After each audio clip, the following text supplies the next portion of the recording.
తిరుమల లడ్డు వివాదం రోజురోజుకు పెద్దదవుతోంది. చినికి చినికి గాలివానగా మారి పెద్ద ఇష్యూ అయిపోయింది. బ్రహ్మాండ నాయకుడి ప్రసాదం చుట్టూ పొలిటికల్ రచ్చ జరుగుతోంది. ఎన్ని రోజులు లోకల్ వారుగా కొనసాగిన శ్రీవారి లడ్డు వివాదం ఇప్పుడు సుప్రీంకోర్టు మెట్లెక్కడంతో పీక్స్ కు చేరింది. ఇప్పుడు ఇది ఇంకా ఏ మలుపు తిరుగుతుందోనని ఉత్కంఠ రేపుతోంది. ప్రస్తుతం ఈ వివాదం సర్వోన్నత న్యాయస్థానానికి చేరడంతో సిట్ విచారణకు బ్రేక్ పడింది. సుప్రీంకోర్టు తీర్పు తర్వాత ఏపీ సర్కార్ దీనిపై నిర్ణయం తీసుకోనుంది. ఈ మేరకు సుప్రీంకోర్టు ఇచ్చే ఆదేశాల తర్వాత సిట్ దర్యాప్తుపై నిర్ణయం తీసుకుంటామని ఏపీ డీజీపీ తేల్చి చెప్పేశారు. మరోవైపు రాష్ట్ర ప్రభుత్వం కూడా సిబిఐ దర్యాప్తుకు అభ్యంతరాలు లేదని చెబుతోంది. ఈ నేపథ్యంలో ఒకవేళ సిబిఐ కానీ లేదంటే మరో కేంద్ర దర్యాప్తు సంస్థకు కానీ విచారణను అప్పగిస్తే పరిణామాలు ఎలా ఉండబోతున్నాయి అన్నది ఇప్పుడు హాట్ టాపిక్ గా మారింది. సిట్ దర్యాప్తు ఆగిపోవడం, సుప్రీంకోర్టు ఉన్నత స్థాయి ఎంక్వైరీకి ఆదేశిస్తే లడ్డూ వివాదం మరో టర్న్ తీసుకోబోతోందన్న చర్చ జరుగుతోంది. సిబిఐ దర్యాప్తు చేస్తే కూడా సిట్ టీం నుంచి ప్రాథమిక వివరాలను తీసుకుంటుంది. సిట్ ఒకవేళ ఎఫ్ఐఆర్ ఫైల్ చేస్తే అది సిబిఐకి బదిలీ చేయాల్సి ఉంటుంది. ఒకవేళ కోర్టు ఆదేశాలతో సిబిఐ రంగంలోకి దిగితే లడ్డూ వివాదం మరో లెవెల్కు చేరుకోనుంది. ఇప్పటికే సీఎం చంద్రబాబు నియమించిన గుంటూరు రేంజ్ ఐజీ సర్వశ్రేష్ఠ త్రిపాఠి ఆధ్వర్యంలో మొత్తం 9 మంది సభ్యుల సిట్ బృందం కొంత సమాచారాన్ని సేకరించింది. అయితే కేసు సుప్రీంకోర్టు పరిధిలో ఉండడంతో సిట్ దర్యాప్తును ఆపేసినట్టు ఏపీ డీజీపీ ప్రకటించారు. రికార్డులు పరిశీలించడంతో పాటు గత ప్రభుత్వ హయాంలో టీటీడీలో నెయ్యి కొనుగోలుకు సంబంధించి సిట్ బృందం అన్ని వివరాలు తీసుకుంది. ఒక సంస్థకు టెండర్లు దక్కితే మరో సంస్థ నెయ్యి సరఫరా చేస్తున్నట్టు సిట్ గుర్తించినట్టు తెలుస్తోంది. ఇక ఏఆర్ డైరీకి నిబంధనల ప్రకారం అర్హత లేకపోయినా కావాలనే టెండర్ నిబంధనలు సవరించి ఇచ్చారన్న ఆరోపణలున్నాయి. అలాగే నెయ్యి కూడా ఏఆర్ డైరీ నుంచి రావడం లేదని శ్రావణి డైరీ అనే సంస్థ నుంచి సరఫరా అవుతున్నట్టు టాక్.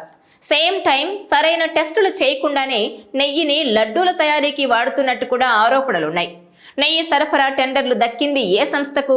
నెయ్యి సప్లై చేస్తోంది ఎవరు? కల్తీ జరిగితే జంతువుల ఫ్యాట్ కలిసింది నిజమా కాదా అనేది సిబిఐ దర్యాప్తులో తేలనుంది.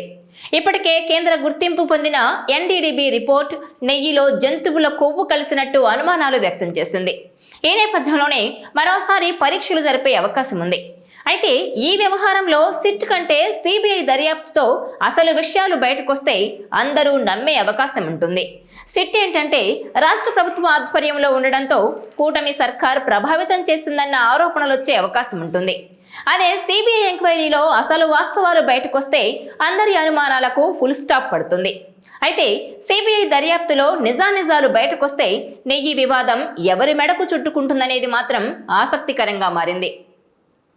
ఎందుకంటే వైసీపీ హయాంలో పెద్ద ఎత్తున టీటీడీలో అక్రమాలు జరిగాయన్న ఆరోపణలున్నాయి.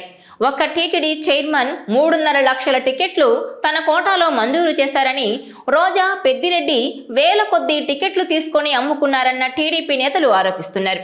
ఒకవేళ నెయ్యి కల్తీ కేసులో తీగ లాగితే డొంక కదులుతుందని, మిగతా విషయాలు కూడా బయటకొస్తే కొందరు వైసీపీ నేతలు కూడా ఇరుక్కునే అవకాశం ఉందన్న చర్చ జరుగుతోంది. అందుకే సుప్రీంకోర్టు వ్యాఖ్యలతోనే అంతా అయిపోలేదని, ముందు ముందు చాలా కథ ఉందని టీడీపీ నేతలు అంటున్నారు. చూడాలి మరి. కోట్లాది మంది భక్తులు ఎదురు చూసే ఈ విషయంలో సుప్రీంకోర్టు ఏం చెప్పబోతోంది, అలాగే కేంద్రం ఏ నిర్ణయం తీసుకుంటుందనేది ఉత్కంఠ రేపుతోంది. అయితే సామాన్య భక్తుడు మాత్రం స్వామివారి లడ్డూ ప్రసాదంలో వాడే నెయ్యిలో జంతువుల కొవ్వు కలిపారనే అంశంలో నిజాలను నిగ్గు తేల్చాలని కోరుతున్నారు. అందుకు పాత్రదారులు ఎవరైనా ఉంటే వారి ఎంతటి వారైనా సరే కఠిన చర్యలు తీసుకోవాలని కోరుతున్నారు.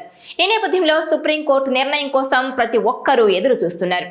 ఈ వీడియో మీకు నచ్చినట్లయితే please share, like and subscribe R24 Telugu.